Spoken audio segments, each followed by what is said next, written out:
আমরা এখন এসেছি শিল্পগ্রামে, আর দেখে নিচ্ছি কি কি আছে।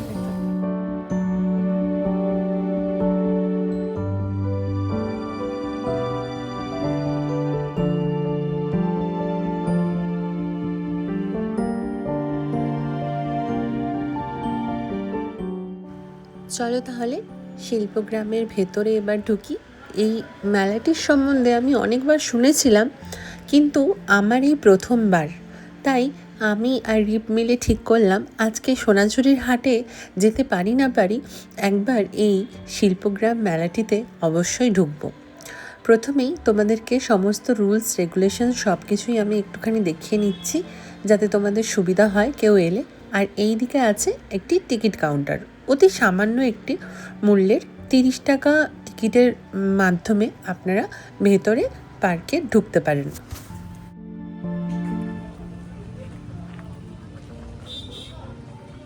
আমাদের আটাকাটি মিট সংমাটি মানুষের মতো মনে হচ্ছে অনেকটা, কাইন্ড অফ।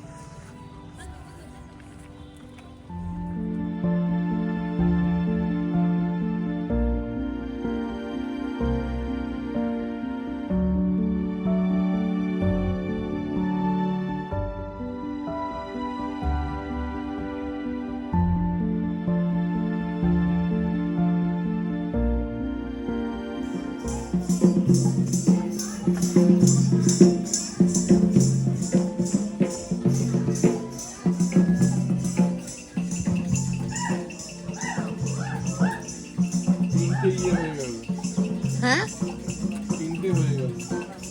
কষ্ট হচ্ছে।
বেশ ভালো লাগলো ওদের সাথে তালে তাল মিলিয়ে নাচতে। বেশ সুন্দরভাবে কিন্তু ওরা পারফরমেন্সগুলো করছে, মাঝখানে একটি ঠাকুরের ছবি রেখে, আর যার যেরকম ইচ্ছে সে সেরকম সেখানে সাহায্য করছে। রিপ কি করে, প্রত্যেকটা জায়গায় গিয়ে ভালো জিনিসগুলো দেখে নাও না নাও না নাও না করে, আর আমি নেবো না বলি। যে তখন সবাই বলে দাদা কিনে দিতে চাইছে নিয়ে নিন, তখন রিপ বলে নিয়ে নাও, আমি কাউকে গিফট করে দেবো, দিয়ে আমাকে গিফট করে দেয়। কিন্তু আমার কিছুই হলো না, শুধু খালি রিপ খালি বাজার করলো, খালি শপিং করলো একগুচ্ছ জিনিস। খালি হাতে ঢুকেছিলে, ব্যাগ নিয়ে বেরোচ্ছে, ব্যাগের ভেতরে কি আছে? তোমার জিনিস আছে আর কি আছে। ঠিক আছে, খুব সুন্দর। কেমন লাগলো বলুন আপনার? আমার খুব মজা লাগলো, খুব পয়সা খরচা হলো। খরচা করতে চাইলে ওরকমই হবে।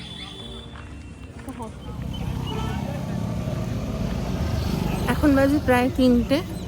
আমাদের মোটামুটি সৃজনশিল্প গ্রামটা ঘোরা হয়ে গেছে, আর এবার আমরা যাব বাকি জায়গাগুলো ঘুরতে। তার আগে কিছু একটু খাবো, আর দেখছি কোথায় কি লাঞ্চ করি। আচ্ছা, এই দাদার সাথে আমরা এবার যাচ্ছি ঘুরতে। 24টা পয়েন্ট দেখাবে মোটামুটি। আচ্ছা চলো তাহলে। 24-এর মধ্যে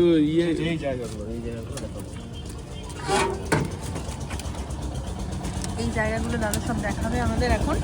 আমরা টোটো করে বীজবিরাম, যাচ্ছি। সেন্ট্রাল লাইব্রেরি, সেন্ট্রাল অফিস, খেলার মাঠ, লিপিকা, হিন্দি ভবন।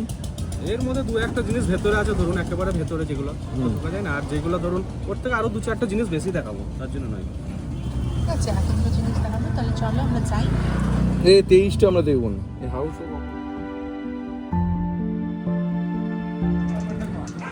বিশ্বভারতীর টোটাল জায়গাটার পরিমাণ হচ্ছে 3600 বিঘা। এটা সব থেকে ছোট মাঠ, খেলার ভেতর থেকে স্টেডিয়াম আছে। আর এগুলো হচ্ছে বিশ্বভারতী স্টাফ কোয়ার্টার। এই জায়গাটার নাম হচ্ছে 45, 45টা কোয়ার্টার আছে বলে জায়গাটার নাম 45।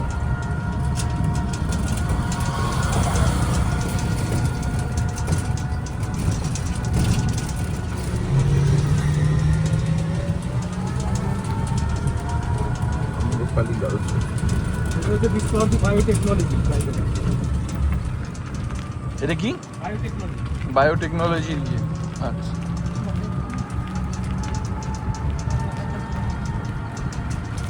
আচ্ছা, এইটাই আম্রপালি গার্লস হোস্টেল। আচ্ছা।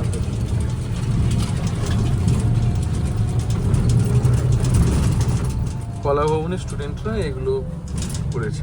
আচ্ছা, এগুলো হচ্ছে যেগুলো কলাভবনের স্টুডেন্ট, যেগুলো হচ্ছে আদিবাসী ল্যাঙ্গুয়েজ। হ্যাঁ, অল চিকেন।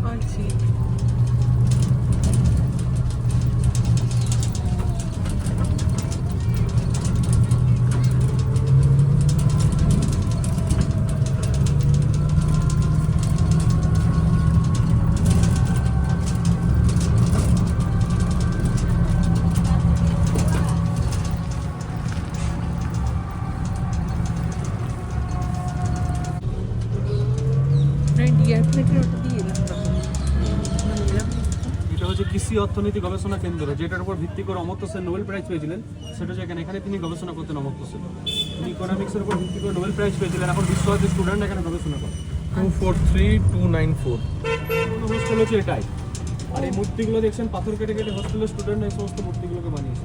আচ্ছা, আর এইটা হচ্ছে গেটের ডান সাইডে বাড়িটা দেখছেন, এটা হচ্ছে নন্দলাল বসুর বাড়ি। আমাদের নন্দলাল বসুর বাড়ি। বাহ। আর সামনে হোস্টেলটা করে নন্দলাল বসু।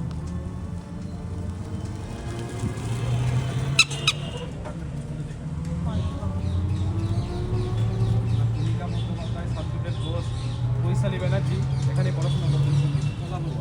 এখানে আর্মি যারা পড়াশোনা করে তাদের ডিপার্টমেন্ট এখানে। আর এই যে মূর্তিটি দেখছেন, এই মূর্তিটি বানিয়েছে রাম সিং করবে। আচ্ছা আচ্ছা। এই মূর্তিটি বানাবার জন্য কোনো হাত বা মেশিন ব্যবহার করেনি। নদী পাথরের সিমের ফাঁকিয়ে 2 ফুট দূর থেকে ভেতরে লোহার কাঠামো দিয়ে 2 ফুট দূর থেকে ছিল মূর্তিটি বানিয়েছে। 1950 সালে মূর্তিটি তৈরি করেছিলেন। 1950 সালে সমাধান করে শেষ হয়েছিল। 6 বছর লেগেছিল। ফলের বাসি তখনকার সময়ে এই বাড়িটির নাম হচ্ছে মালঞ্চ।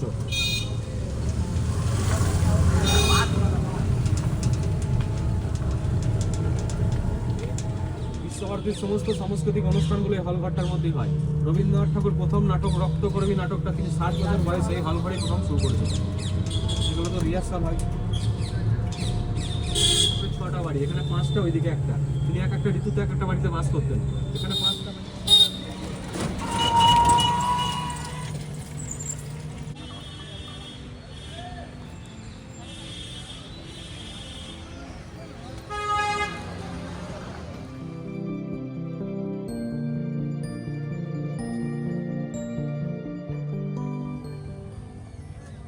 এটা কোন সময় হয়? এই তো আপনারা 6-7 দিন পর হবে, পৌষ মাসের 23শে ডিসেম্বর। আর আজকে 15 তারিখ, আর 5 দিন, 23 তারিখে শুরু হবে, আর 8 দিন। আমরা যদি আর 6-7 দিন পরে আসতাম তাহলে আমরা পৌষ মেলা দেখতে পেতাম। যাক, পরবর্তীকালে কখনো পৌষ মেলায় আসারও ইচ্ছে রইল। আর ওই মাঠটি যে দেখলে, ওই মাঠে পৌষ মেলা হয় প্রতি বছর। আমাদের টোটো দাদাকে বললাম যে একটা কোনো রেস্টুরেন্টে নিয়ে চলো, বাঙালি রেস্টুরেন্ট যেখানে বাঙালি খাবার পাওয়া যায়। তো দাদা এই রেস্টুরেন্টটা এনেছিল, যেটা খুবই ভালো ছিল। আর প্রতিটা খাবারই খুব ভালো টেস্ট ছিল, আর সার্ভিসও খুব ফাস্ট, খুব তাড়াতাড়ি তারা নিয়ে এসেছিল। থালিতে প্রচুর আইটেমস ছিল, যেটা আমরা দুজনে নিয়েছিলাম, আর ভেটকি মাছ নিয়েছিলাম আমরা সাথে। চলো, আমাদের ঘোরা হয়ে গেছে, আমরা এখন যাচ্ছি কঙ্কালীতলায়। আমাদের মেনলি ইচ্ছে ছিল কঙ্কালীতলার যে সন্ধেবেলার সন্ধ্যা আরতি সেটা দেখার, তাই ভাবছি যে কঙ্কালীতলায় যাই, গিয়ে সন্ধ্যা আরতিটা দেখে আসি। এখন বাজে প্রায় 4:30 মতো। আমরা শুনলাম যে 5:30 6টা নাগাদ কঙ্কালীতলায় ওই সন্ধ্যা আরতিটা হয়, তার জন্যই আমরা কিন্তু এবার চলে এসেছি কঙ্কালীতলায়। চলো, কথা বলতে বলতে আমরা প্রায় পৌঁছেই গেছি কঙ্কালীতলা মন্দিরে। আর আমাদের মোটামুটি 5 কিলোমিটার মতো লেগেছে, তবে তোমরা যদি রেলপথে আসো স্টেশন থেকে প্রায় 9 কিলোমিটার মতো দূরে, বোলপুরের খুবই কাছাকাছি এই কঙ্কালীতলা মন্দিরটি। এবং আমাদের যেহেতু খাওয়া দাওয়া হয়ে গেছে, তাই আমরা ঠিকই করেছিলাম আমরা খালি সন্ধ্যা আরতিটা দেখবো এবং দর্শন করে চলে আসবো। তবে পার্শ্ববর্তী সমস্ত ফুল দোকান এবং মিষ্টি দোকানের যারা ছিলেন সেই দিদির কাছেই শুনলাম যে খেয়েও মানুষে পুজো দেয়, মনের ভক্তিটাই আসল। এবং আমার মনে হলো যে এত করে যখন জোর করছেন ওনারা, তাহলে পুজো দেওয়াটা আমাদের উচিত। তাই আমি আর রিপ ঠিক করলাম যে আমরা মাকে যখন বলছেন যে সন্ধেবেলাও পুজো হয় আর খেয়ে মানুষে দেয় এবং মনের ভক্তিটাই আসল, ওনার মারফতই হয়তো মা আমাদের থেকে পুজো নিতে চাইছেন, তাই আমরা কিন্তু পুজো দিয়েছি। আর হ্যাঁ, খাওয়া দাওয়া করেই দিয়েছি, তবে একদম নিষ্ঠা মনে দিয়েছি, তাই আমার মনে হয় সেটাই বেশি দরকার। আর আমি একটুখানি তোমাদের সাথে শেয়ার করে নিচ্ছি, আমি এখানে আসার আগে এই ব্যাপারে কিছুটা পড়াশোনা করেছিলাম, তাই ভাবছি তোমাদের সাথে একটু শেয়ার করে নিই। আমাদের বীরভূম জেলায় মোট 5টি সতীপীঠ বা শক্তিপীঠ রয়েছে, তার মধ্যে বোলপুরের একদম নিকটবর্তী এই শক্তিপীঠটি কঙ্কালীতলা। এটি বোলপুর স্টেশন থেকে 5 কিলোমিটার মতো দূরে রয়েছে এবং এখানে মায়ের কোমর বা কঙ্কাল পড়ে, তাই কঙ্কালীতলা নামে এটি মানা হয়। মোট বীরভূম জেলায় যে 5টি শক্তিপীঠ রয়েছে তাদেরকে একত্রে পঞ্চপীঠও বলা হয়।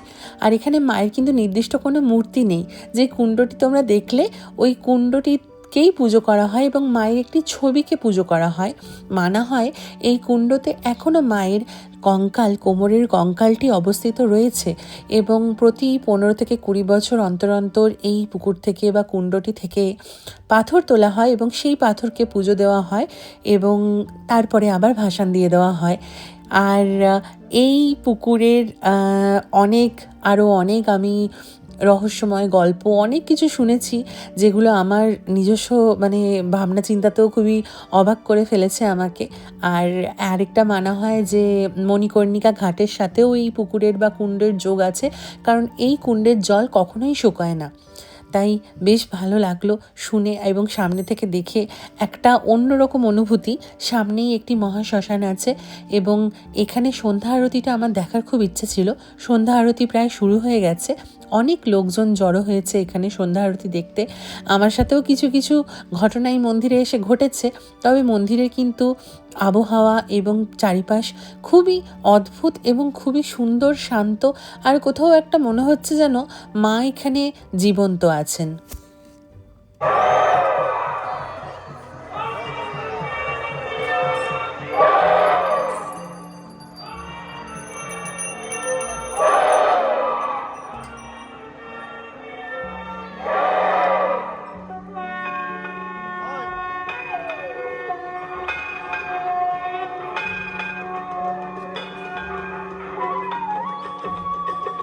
যতজন আগে কঙ্কালীতলা দেবীর মন্দিরে এসেছেন তারা সবাই বলেছিল যে অবশ্যই কিন্তু সন্ধে আরতিটা দেখিস, তাই আমরা ঠিকই করেছিলাম, আমরা সন্ধেবেলায় আসবো এবং সন্ধে আরতিটা দেখব।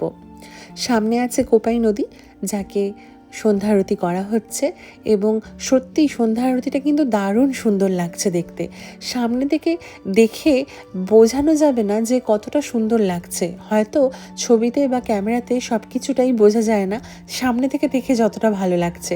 আমি এখনও অবধি বেনারসে যাইনি, আমার যাওয়ার খুব ইচ্ছে আছে।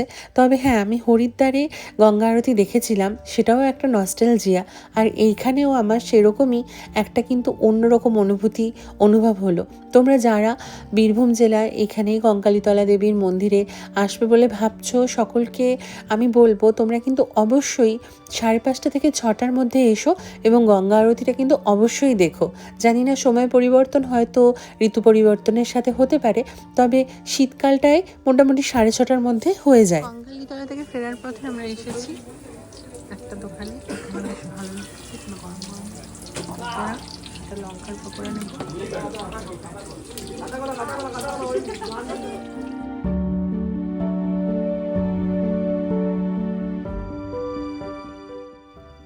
রাত্রেবেলা ডিনারে নিয়েছিলাম আজকে রিবের পছন্দের কিছু খাবার, যেমনি চিকেনের একটা আইটেম, সাথে রায়তা আর আলুর পরোটা, সাথে 2টো মিল্কশেক, একটা স্ট্রবেরি একটা ভ্যানিলা। চলো তাহলে আজকে ডিনারটা এটাতেই সেরে ফেলি এবং কালকে আমাদের বাড়ি যাওয়ার পালা। তাই নেক্সট ব্লগে কিন্তু দেখা হচ্ছে খুব তাড়াতাড়ি। সবাই খুব ভালো থাকবে, সুস্থ থাকবে, দেখা হচ্ছে নেক্সট ব্লগে। টাটা।